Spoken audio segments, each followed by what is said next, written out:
to EzyWrld. Now, I know what you're probably thinking.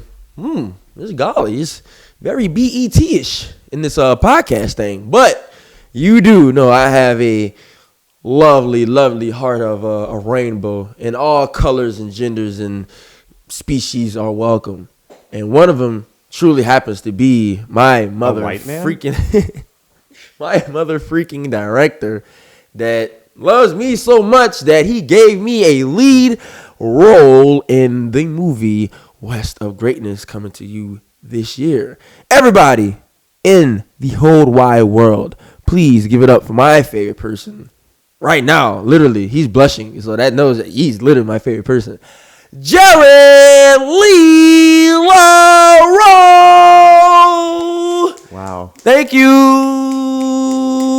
That's an incredible introduction. That's an incredible introduction. Yeah, Everybody has incredible introductions. Yeah. Not saying like you're not special. You are special, No, but I had to like, give you a specifically special that's introduction. Part of the thing here. Exactly. Yeah. I like the look that you got going on. You're very Jack Nicholson. I forgot that movie. EzyWrld look. Okay. It's very EzyWrld. I was thinking about doing the podcast with sunglasses on. Which Why was haven't a you? very Jack Nicholson thing to do. Why haven't you? I mean, in EzyWrld, bro, you feel free to be your You person. always have sunglasses on every time we do a video. I do. And so I thought I'd be like I do. I left my sunglasses in the whip, so it's okay. I have these glasses, so it's all good. Okay. Are you comfortable? Do I look like Jack Nicholson at a Lakers game? Or the Oscars? Sexier. With hair. I look like With Jack Nicholson hair. Younger. With hair and sexier. Different. Hey, that's that guy again. But I'm glad you're here because, I've been working tirelessly.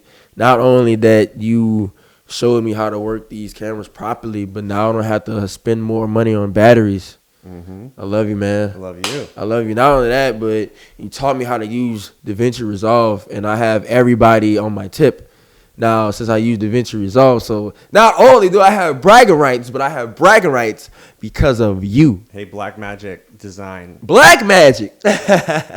Sponsor Eric. He knows how to use DaVinci Resolve now. I do. But I really want to talk about your start of like what made you passionate about filmmaking. Like, how did everything start? Because I know you're from a little place called Arkansas, correct? Correct me if I'm saying it wrong, but Arkansas. Oh, Arkansas. Eric likes to act like I'm from a shack in the middle of the woods. I mean, I grew up in a normal town. But yes, I did grow up in Arkansas. Yes, he did. Yeah, so I always loved movies. My dad is a big movie guy. Mm-hmm. We were probably watching inappropriate movies too young because my dad would be like, "You have to see this," And so like Apocalypse Now when I'm like 9, probably, right? To where it's like, oh, I don't get it, and 2, I probably shouldn't be watching it, but like that's the kind of house I grew up in, was a love for movies and a love for books and a love for music. Sure did. Working class family, but those things were really focused on. And so, growing up, you always had that pressure from teachers and adults, the question of what do you want to be when you grow up? And I never knew how to answer that because I wanted to do a million things. I wanted to experience so many things that the idea of just choosing one seemed like impossible. And I realized the reason why I'm always, changing what I want to do week to week is because I'm so influenced by the movies I just watched or the books I just read. And so I realized, well, if I become a storyteller, then I get to inhabit whatever world I'm interested in, and if that's my job, if that's my career, then, through imagination, I could do anything. I may not become an astronaut or a bodybuilder or any kind of world that the movies I'm interested are about. But if I tell those stories, I get to live vicariously through it. But growing up in Arkansas, there was no path on how to make movies. I didn't know anybody that had a camera or how to do this. And when I was in ninth grade, my parents bought me a camcorder for Christmas, and I'd make skate videos, and then I would get my friends together, and we would shoot stuff, and I had no idea the process, so I would do this thing where I would edit in camera. I didn't know that when you shoot a movie, you shoot, if you're doing a close-up, you do all of the close-up, you do the whole scene in the close-up, and then you turn the camera around and do the next, because in the edit, you could rearrange the clips, but I didn't know that, and so I would go, action, like right when I hit start, film the line, cut, turn around, and do it. So I would film like the edit because I had no idea, and then I would go on the computer and try to find editing software, and there was Windows Movie Maker, and that's when I realized, I don't have to do it this way because I could drag a clip and put it over on the other one, and so I became that guy forcing my friends to act in movies. But we never wrote anything. They would be like, we want to shoot an action movie. And they were like into parkour and like kung fu. And so I would film them doing stuff and then try to come up with some kind of narrative for the beginning and the end to justify the fight scene. And so yeah, just from an early age, I was probably 14, 15 when I started making stuff. I'm kind of angry at you right now. I'm smiling, but I am angry at you. Bro, we've known each other for quite some time. You never got that deep into how you got, this is my first time learning this. And I'm like, that's inspiring. How come I'm just now finding that with the cameras on? You know how many conversations we had with the cameras off? And we're the same people. I know. You know what I'm saying, with the cameras on or off, but damn, you had that one in the bag, did you? No. It's just, I wasn't prepared, but those are distinct memories, But it's funny, I'm asking questions like I don't know you, but still I need to know. But I didn't know it like that, so it's still okay then. But that's what's exciting when you're starting out. Yeah. I remember feeling not depressed, but concerned because I was like, I don't know what I'm doing. I don't know anyone to ask for help. YouTube was a thing, but it was a thing to share funny videos. That was crazy. There weren't tutorials. No. And so I couldn't Google how to make movies. At all. My parents bought me a Filmmaking for Dummies book that I read and just felt even more confused. Shout out to parents. It was all this terminology that I was like, I don't know what any of this shit means. Right. And so it was hard then, but now I look back on it and I'm like, man, I just had pure creativity at that time period because I didn't know anything. Mm-hmm. So it was just true experimentation, and there's something really fun about that. Mm-hmm. That's hard then, but you look back and you go, man, that was great. I wasn't concerned if I was doing something right because I didn't know what the right thing to do was. Mm-hmm. So it was just let me fuck around with my friends and try to make something that's entertaining and express myself. And I loved that.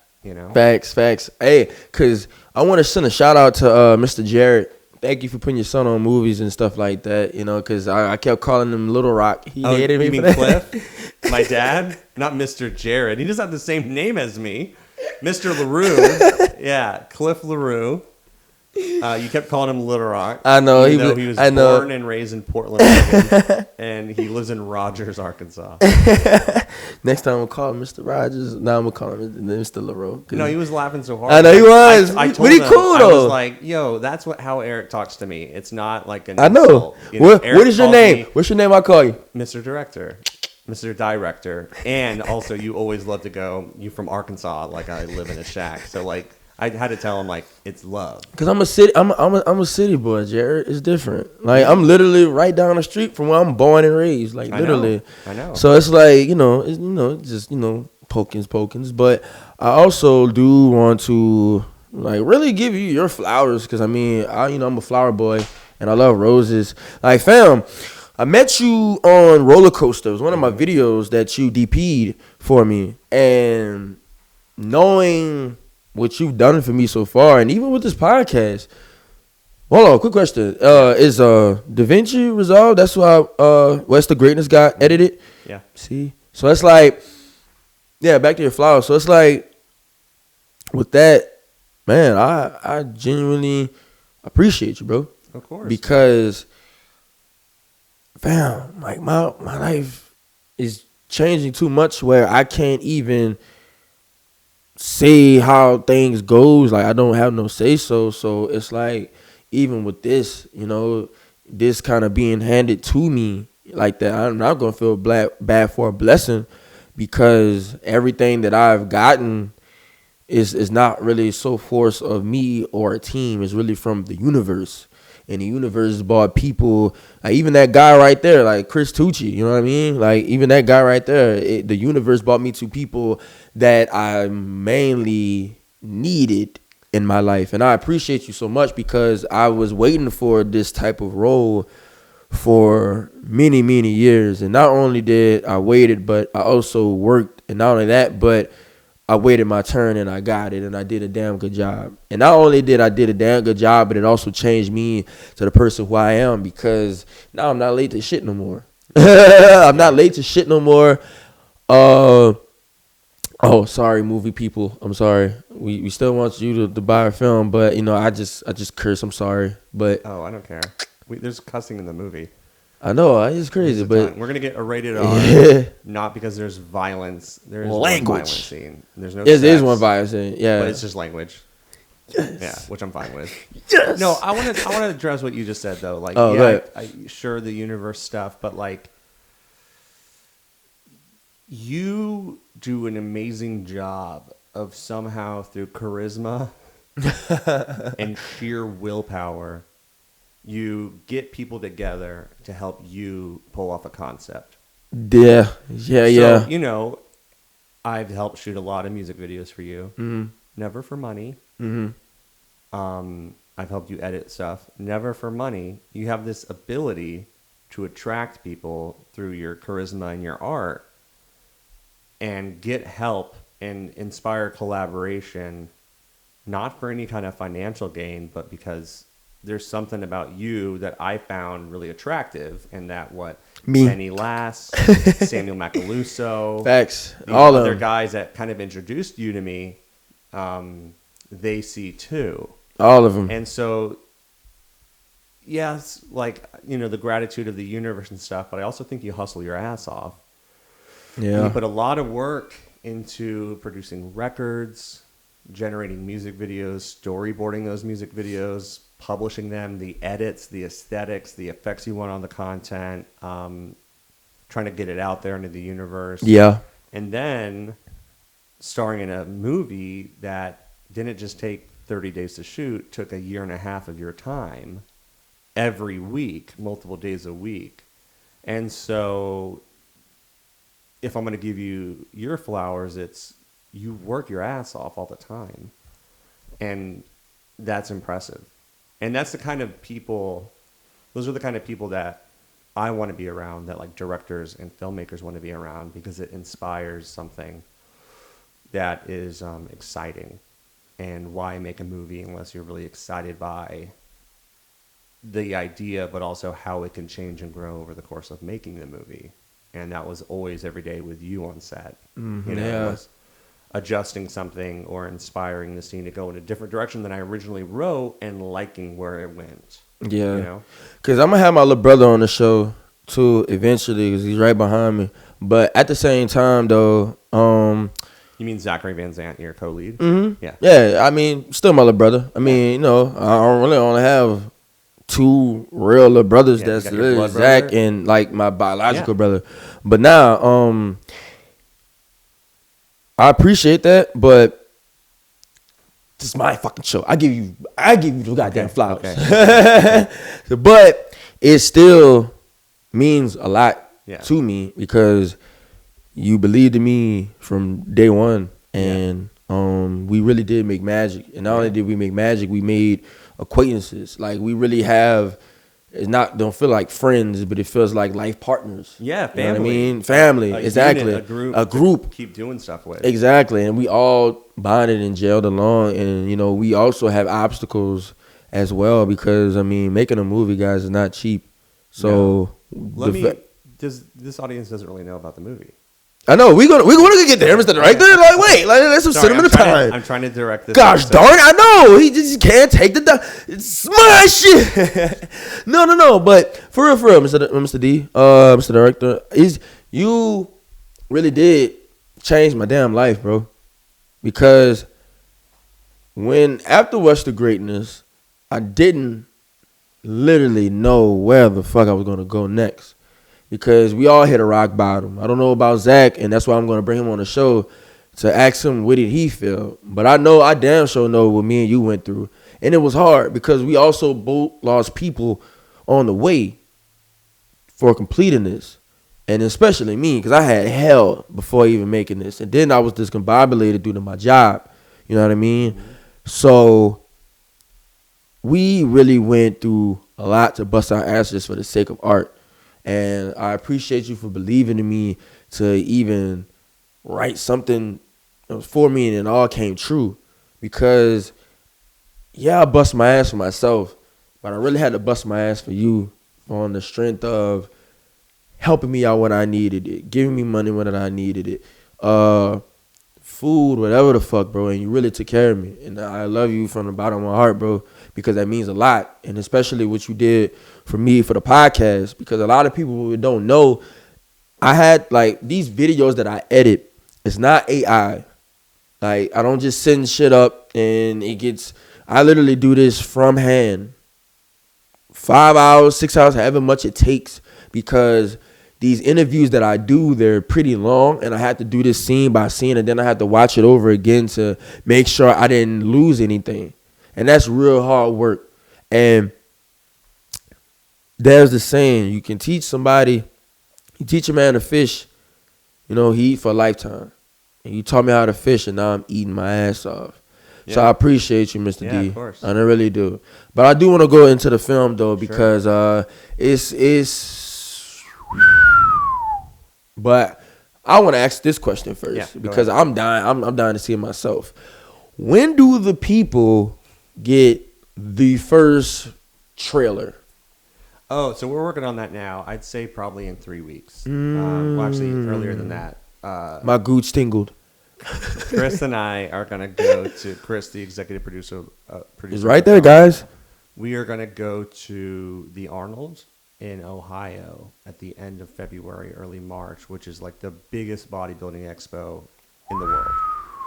And we're going to go with the trailer, the poster, and a bunch of other kind of marketing materials to try to get support, both financially, but also just to like introduce our film and ourselves to this huge market, right? This huge industry of people.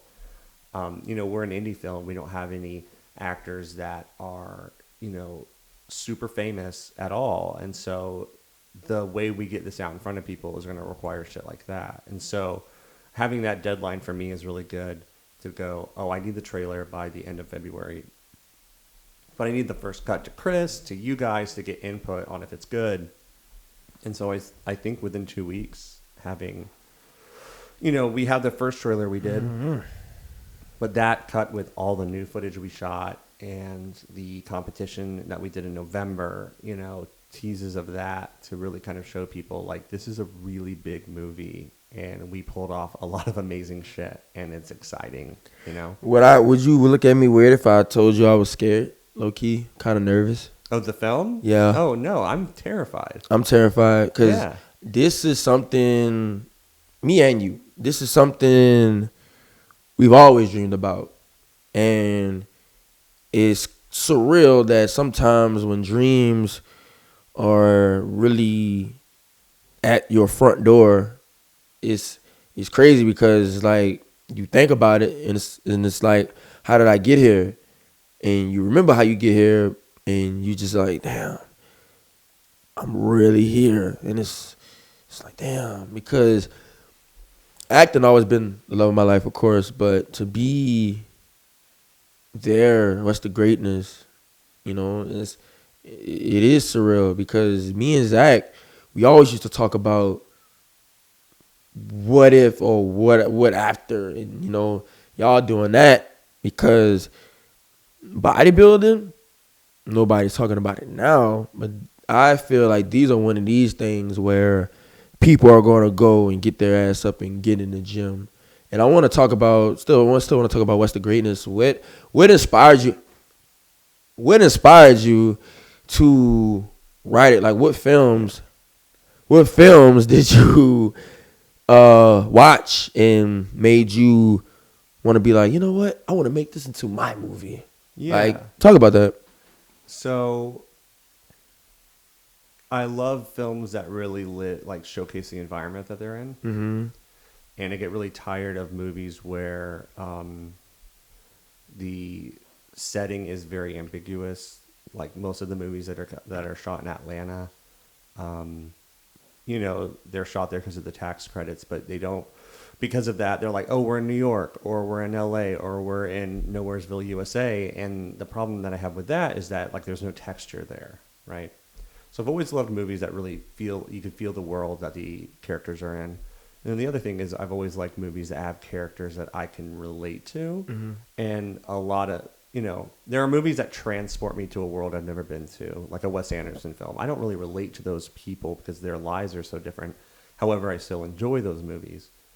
But like regular dramas that aren't like fanciful, like a Wes Anderson picture, when everyone's rich or they're an artist and they live in a fucking New York City loft that's like beautiful and huge, that stuff drives me crazy, like this like intellectual filmmaking, that I feel like disconnects us from really feeling a part of it. And so films about regular people doing regular things and how they handle their life is always what's fascinated me. That's why I love movies by Martin Scorsese and Spike Lee and Jonathan Demme. I can keep going on and on of directors that, have always emotionally hit me, yet still entertain me. The Coen brothers are a great example of that too. So that's always churning in my mind.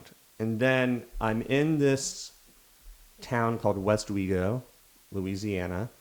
And it's this like weird mix of like industrial wasteland, strip malls decaying, oil and gas pipelines everywhere, but then also like kind of like New Orleans architecture. And I'm just like, man, this is such a fascinating, weird juxtaposition of a town. I want to film here. And then the bodybuilding thing, I have no idea where that came from. I really don't. I love Pumping Iron. That's probably the biggest influence on this film. I love it because it's not just a simple documentary about bodybuilding. It's like you really kind of learn who Arnold Schwarzenegger and Lou Ferrigno are and the other characters, and they just become fascinating people to watch. So that became a big influence, but I don't know where the initial thought of Pumping Iron came from. I knew I wanted to film in West Wego, and I just had this vision of you getting like jacked over the course of the film. And so I became really fascinated by the idea of like literally filming a transformation. And you did. I gained 174 pounds. You didn't gain 174 pounds. Oh, I'm tripping. Okay, my weight. I bulked my weight up 40 pounds or something. Or yeah, 40, no. I think it was 40, 50 pounds.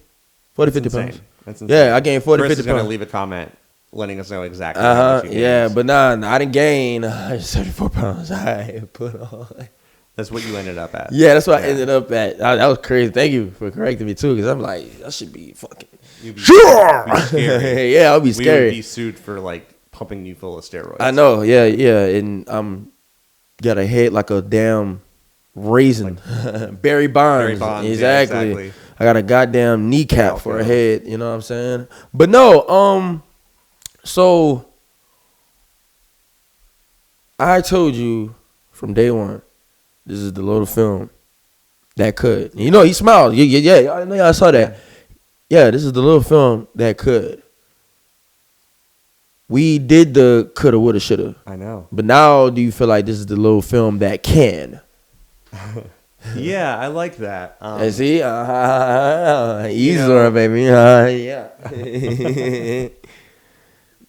My bad, Mr. Director. My phone's blowing up, too. No, you're good. Shit. This film was really hard to make on multiple It reasons. was.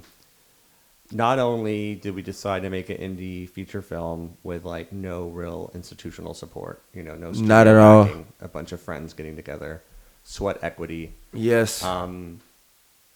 I it's weird. It's like my first film, I decided to make a pseudo documentary that would involve half actors delivering lines, living in scenarios I wrote, and then half real people that I was going to incorporate the both, and also make it about bodybuilding. But it's a story about two young skinny guys who decide to compete. Therefore, we would need about a year and a half of training, which is food and going to the gym 5 to 6 days a week, hours at a time. I don't know why I chose to make such a difficult, long movie to make as my first feature. It was easy in the sense that, like, since it's a documentary, like, I get away with a lot of, they call it cinema verite, right? Like, just grabbing the camera and filming.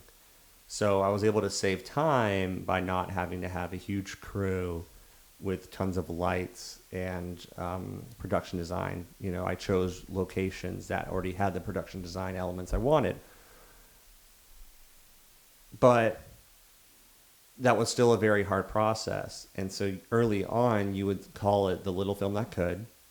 And people would laugh because it's a funny joke, but I held on to it because when you're making a movie and as an actor, it's so vulnerable because you're basically telling people, I'm going to put my life on hold and give everything I can to creating a fictional world that is emotional and exciting, in the hopes that it's good.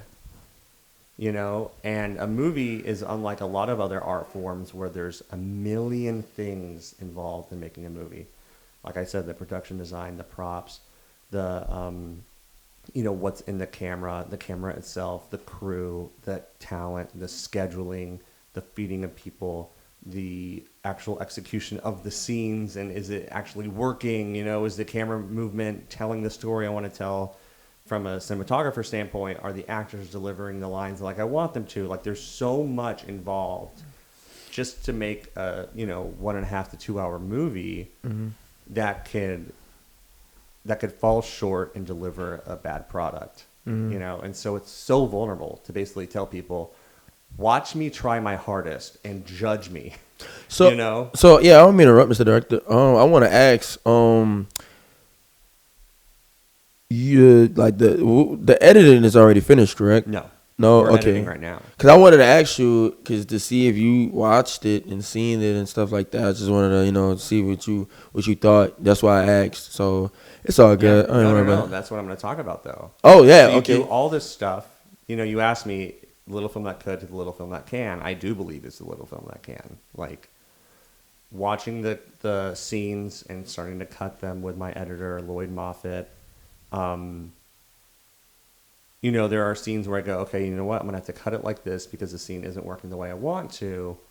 But there's a ton of scenes, and even those scenes, I still feel good about them, right? And that's the fun thing about editing is you're rewriting the movie. But there are so many scenes that I'm leaving the day after watching and being like, holy shit, that's really good. And I don't feel that way about anything I do. I almost always view everything I do with a very critical lens, looking at the ways I can improve. And of course, there's ways I can improve here. But yeah. Now, the selling of the film, the getting into film festivals is politics. It's money. It's this whole other ballgame that you can't really control as an artist. But what I know in my heart is that this is a really good movie. Yeah. And if the right people see it, it's going to succeed. Yeah, because I feel like you pick the best in Zach, and I'm gonna talk about our guys later, Zach and Chris, because I got something for you, motherfucking Tucci. But anywho, going to Zach though, Zach got through the audition pool. Yeah. Let's say, for example, it wasn't Zach. Sometimes I feel like I would have never had that relationship if it probably was somebody else, because who knows what else we could have been. But with Zach, bro, I feel like that was you, because that means a lot. Like, that's my little homie, bro. That's my little brother for real. Like, we went through a lot together.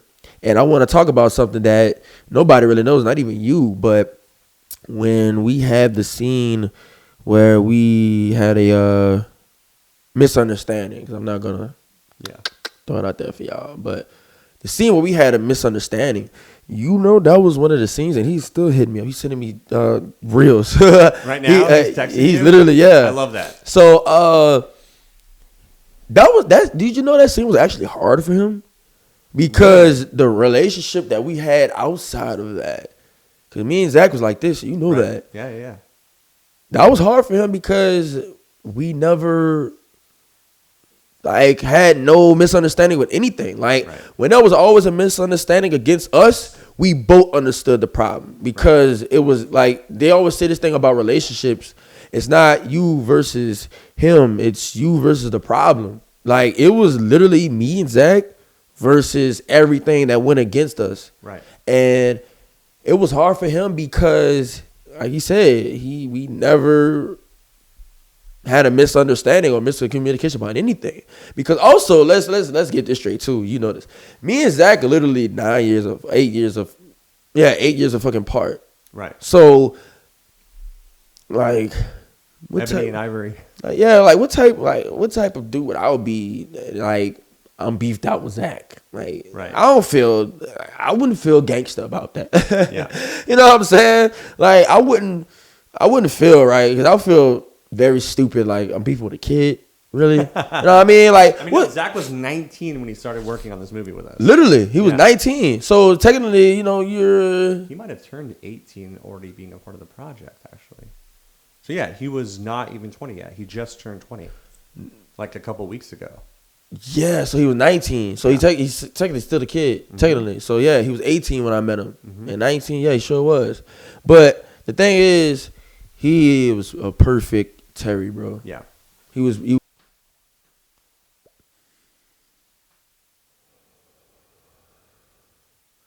Hey there. I ain't gonna cap to y'all. I fucked this one up. But I still wanted to drop it because at the same time, never asked for a podcast. Never thought I was going to be doing a podcast. But I'm doing a fucking podcast. So we all got to grow. And y'all got to grow with me. Until we meet again. Next time. Next episode. And remember, if nobody else loves you, it's easy to love you.